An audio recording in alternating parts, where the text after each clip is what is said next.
my vlog. Welcome to my guys. Shut down.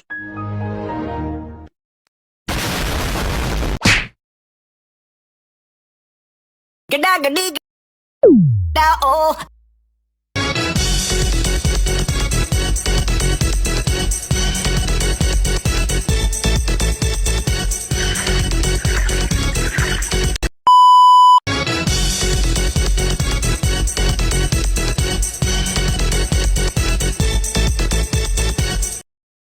I didn't know what I was looking for till I found her.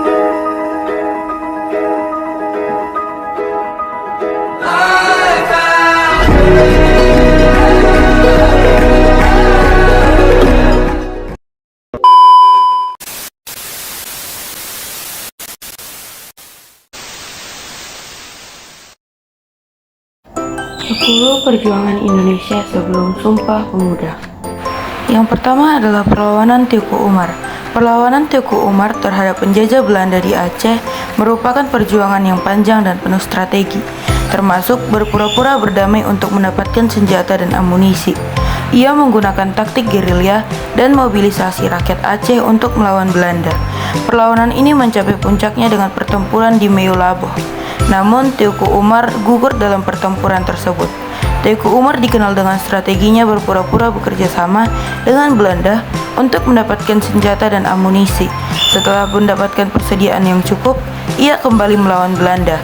Perlawanan Teuku Umar dipicu oleh pelanggaran perjanjian oleh Belanda dan upaya mereka untuk menguasai Kesultanan Aceh. Yang kedua adalah perang di Sumatera Barat.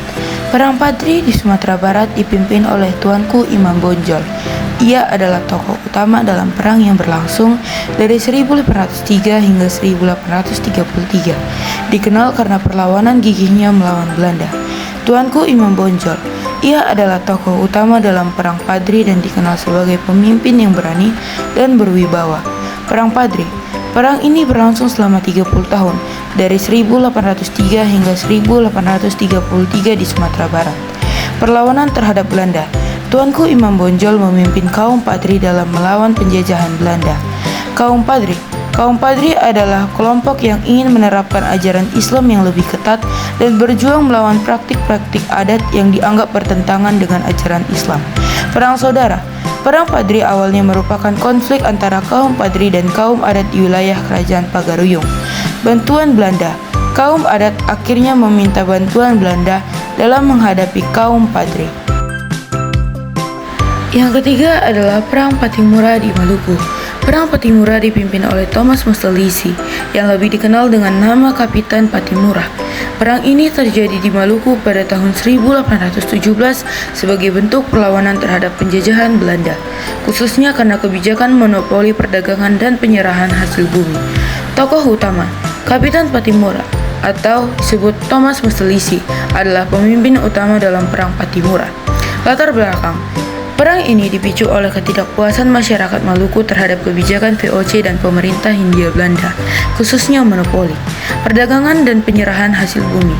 Tujuan utama Perang Patimura adalah pembebasan wilayah Maluku dari penjajahan Belanda. Kronologi. Perlawanan ini dimulai pada tahun 1817 dengan serangan terhadap benteng Belanda di Saparua dan merebut kapal Belanda. Akhir perang. Perang berakhir dengan kekalahan Patimura dan kelompoknya serta ditangkap dan dihukum mati oleh Belanda pada tahun 1817. Yang keempat adalah Pangeran Diponegoro. Pangeran Diponegoro adalah sebuah konflik yang terjadi antara Pangeran Diponegoro dan pemerintah kolonial Belanda di Jawa, dengan tujuan utama mempertahankan tanah dan wilayah dari pengaruh asing. Perang ini berlangsung selama 5 tahun, dari 1825 hingga 1830, dan melibatkan banyak pasukan, termasuk dari Kesultanan Yogyakarta dan pasukan pribumi lainnya. Yang pertama adalah perlawanan di Tegal Rejo. Perlawanan dimulai ketika Pangeran Diponegoro memimpin perlawanan terhadap pasukan Belanda di Tegal Rejo, Yogyakarta. Yang kedua, gerilya. Pangeran Diponegoro menggunakan strategi gerilya dengan berpindah-pindah lokasi persembunyian, sehingga sulit untuk ditangkap oleh Belanda. Yang ketiga, dukungan rakyat. Perang Diponegoro mendapatkan dukungan luas dari masyarakat Jawa termasuk para petani dan bupati. Perang Diponegoro meninggalkan catatan sejarah yang penting, termasuk semangat perlawanan dan perjuangan untuk mempertahankan kemerdekaan. Yang kelima adalah perlawanan Aceh. Perlawanan Aceh melawan kolonial Belanda berlangsung selama beberapa dekade, dipimpin oleh Sultan Aceh dan tokoh-tokoh seperti Cut Nyak Dien dan Cut Nyak Mutia. Perlawanan ini berakhir setelah Cut Nyak Dien ditangkap dan diasingkan oleh Belanda, serta Cut Nyak Mutia gugur dalam pertempuran. Sultan Aceh berperan sebagai pemimpin dalam perlawanan terhadap Belanda, meskipun secara resmi Kesultanan Aceh berakhir setelah Sultan Muhammad Daud Shah ditangkap. Cut Nyak Dien adalah seorang pahlawan wanita yang berperan penting dalam perlawanan Aceh. Ia dikenal karena kepemimpinan dan keberaniannya dalam memimpin pasukan gerilya. Cut Nyak Mutia adalah istri Teuku Umar dan juga seorang tokoh penting dalam perlawanan Aceh. Ia gugur dalam pertempuran melawan Belanda. Teuku Umar adalah seorang pemimpin militer Aceh yang menggunakan strategi gerilya dalam melawan Belanda. Panglima Polem adalah seorang panglima Aceh yang juga berperan dalam perlawanan melawan Belanda. Yang keenam adalah Perang Banjar. Pangeran Antasari memang memimpin Perang Banjar di Kalimantan Selatan. Namun perang ini bukan hanya dipimpin oleh Pangeran Antasari saja. Perang Banjar adalah perlawanan rakyat Banjar melawan penjajahan Belanda yang berlangsung lama dan melibatkan banyak tokoh dan pemimpin lain. Perang Banjar adalah perlawanan rakyat Banjar, Kalimantan Selatan, melawan pemerintah kolonial Belanda yang berlangsung dari tahun 1859 hingga 1905. Pangeran Antasari adalah salah satu tokoh utama dalam Perang Banjar dan memimpin perlawanan terhadap Belanda. Perang Banjar adalah perlawanan rakyat Banjar secara umum yang melibatkan berbagai lapisan masyarakat, termasuk para pangeran, bangsawan, dan rakyat biasa. Tujuan perlawanan rakyat Banjar adalah untuk mempertahankan kedaulatan dan kebebasan dari penjajahan Belanda. Strategi Pangeran Antasari menggunakan strategi perang gerilya, membangun kerajaan baru di pedalaman, dan membangun benteng-benteng pertahanan di hutan-hutan. Yang ketujuh adalah Perang Jagaraga, Bali. Raja Buleleng I Gusti Ngurah Made Karangasem dan Mahapati I Gusti Ketut Jelantik tidak menepati perjanjian damai setelah kekalahan Perang Buleleng. Perjanjian tersebut mewajibkan kedua kerajaan mengakui kekuasaan Belanda, melarang perjanjian dengan bangsa lain, menghapus hak tawan karang, dan membayar biaya perang. Pemerintah kolonial Belanda ingin menghapus hak tawan karang yang dianggap sebagai tradisi yang merugikan mereka. Perang Jagaraga berakhir dengan kekalahan Bali. 1 Gusti Ketut Jelantik dan 1 Gusti Ngurah Made Karangasem gugur dalam pertempuran. Perang ini menjadi bukti perlawanan rakyat Bali terhadap penjajahan Belanda. Yang kedelapan adalah perlawanan rakyat Batak. Perlawanan rakyat Batak adalah sebuah perjuangan yang dilakukan oleh berbagai suku Batak, termasuk Batak Toba, Batak Simalungun, dan Batak Mandailing, melawan penjajahan kolonial Belanda. Perang ini yang juga dikenal sebagai Perang Batak atau Perang Tapanuli, dipimpin oleh Sisingamangaraja XII dan berlangsung sekitar 1878 hingga 1907. Penyebab Perang Batak. Perang Batak dipicu oleh penolakan masyarakat Batak terhadap penyebaran agama Kristen dan kebijakan kolonial Belanda lainnya, seperti pembentukan kerja paksa dan tuntunan pajak yang berlebihan. Strategi Perang Batak. Perang Batak dilakukan dengan menggunakan strategi gerilya, dengan memanfaatkan medan yang sulit di Tapanuli Utara untuk menenteng pasukan Belanda. Akhir Perang Batak. Perang Batak berakhir dengan wafatnya Sisingamangaraja XII pada tahun 1907, yang menandai akhirnya perlawanan besar-besaran terhadap penjajahan Belanda di wilayah Batak. Yang kesembilan adalah Perang Menteng. Perang Menteng yang terjadi di Palembang pada tahun 1819 terjadi karena keinginan Belanda dan Inggris untuk menguasai Kesultanan Palembang. Kekuatan Timah di Bangka, yang merupakan wilayah kekuasaan Kesultanan Palembang, menjadi daya tarik utama bagi kedua negara tersebut. Perang ini bertujuan untuk mengusir orang-orang Belanda dari Kesultanan Palembang, yang dipimpin oleh Sultan Mahmud Badarudin II. Salah satu strategi utama yang digunakan adalah memanfaatkan kekuatan lokal dan religius dengan meletakkan Allah dan agama Islam sebagai landasan utama perjuangan. Perang Menteng terjadi karena keinginan Belanda untuk menguasai Kesultanan Palembang dan sumber daya alamnya, khususnya timah. Dampak perang. Perang Menteng tidak menghasilkan kemenangan bagi Kesultanan Palembang. Inggris yang juga terlibat dalam perang tersebut akhirnya menyerahkan Palembang kepada Belanda melalui Perjanjian Tungtang. Perlawanan Sultan Hasanuddin. Perang Makassar yang terjadi antara tahun 1666 hingga 1669 adalah puncak dari perlawanan Sultan Hasanuddin terhadap VOC. Ambisi VOC untuk memaksakan monopoli perdagangan menjadi penyebab utama perang antara Kerajaan Makassar dan VOC. Sultan Hasanuddin memimpin pasukan Gowa dengan strategi yang cerdas dan keberanian yang luar biasa dalam menghadapi serangan Belanda. Perang gerilya berakhir dengan kekalahan Gowa dan ditandai dengan Perjanjian Bongaya di mana Gowa mengakui monopoli perdagangan VOC.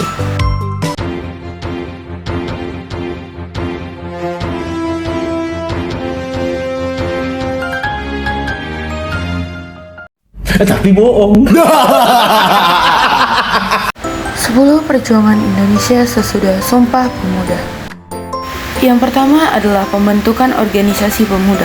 Pembentukan organisasi pemuda melibatkan beberapa tahapan, mulai dari identifikasi kebutuhan dan keinginan pemuda, hingga persiapan pendirian dan pelaksanaan kegiatan. Organisasi kepemudaan memiliki peran penting dalam pengembangan potensi pemuda, pemantapan identitas diri, dan penguatan persatuan bangsa. Yang kedua adalah perjuangan Indes Partis. Indes Partis merupakan organisasi politik nasionalis yang bertujuan untuk mencapai kemerdekaan Indonesia.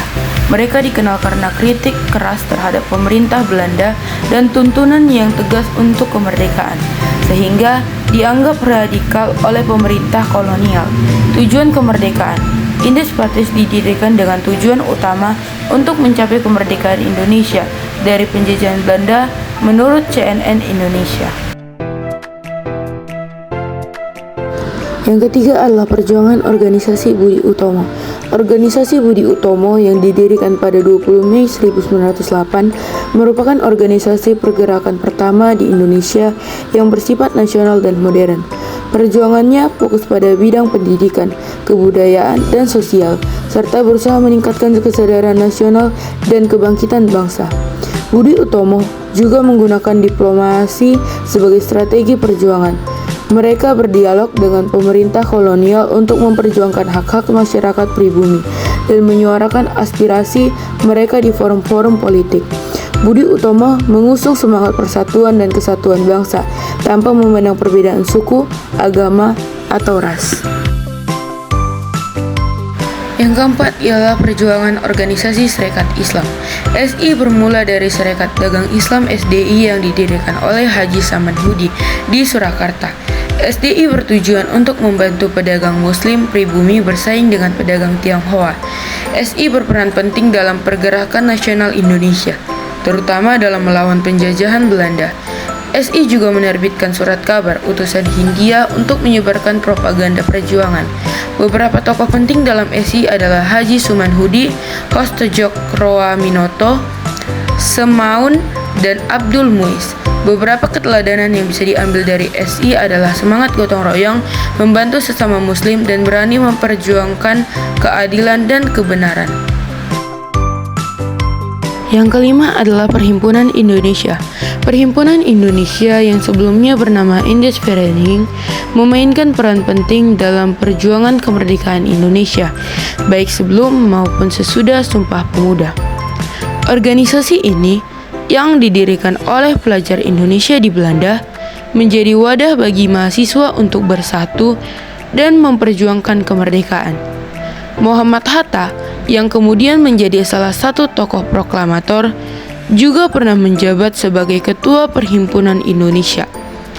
Sumpah Pemuda merupakan momen penting yang memperkuat semangat persatuan dan perjuangan Perhimpunan Indonesia yang mencapai kemerdekaan Indonesia.